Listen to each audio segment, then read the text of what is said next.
අඩි 10ක් විතර වතුර දාලා මිනිස්සු වහලවලුත් නැගලා ඉන්නේ මම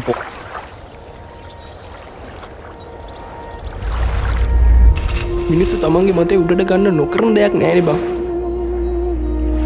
එකතකට ඩොපමීන් කෙනෙක් මහ ජරා පුරුද්දා. අපි ඒක නිසා පාවිච්චි වෙනවා.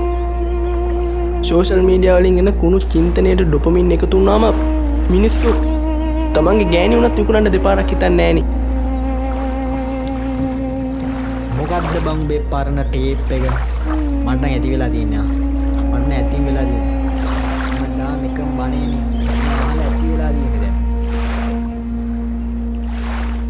මේ ඔබ හිතනවා වැඩි වගේ නැද්ද බං?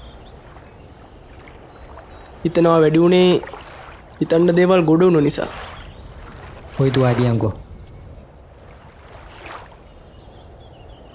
මොනවාද බං ඔය දුඩන පාළි? මෙලෝදියක් තේරෙන්නේ පාලි අනිත්‍ය දුක්ඛ අනාත්මා මාලි ආත්මා. ඇති. මේ ලෝකේ ජීවත් වෙලා ඉන්නවට වඩා අමාරුයි බේරි ලයින් එක. මේ වැවුනත් අප්පරේකති මාරෙක් වෙන්න පුළුවන්. නාන්ඩාවන නාපංගු විදු මොන රෙද්දක් කියනද මන්ද? ඔයා එහෙම කියන්න එපා. මිනිස්සුන්ට දෙන අයිතියක් තමන් කැමති දේ කියන එක. හරිද? අනේ හුම්මගෙන් අහගන්න එපා. ඔබ කටවහපන්. ඉස්සල්ලා. අහන් ඉන්න බේරන් නාලා ගෙදර ඵලයන්කෝ. යනවා තමයි මේ මුල් බහින්දා වෙන්නේ. ඔතන ඔබලා ඕන මොකලක් කරගන්න.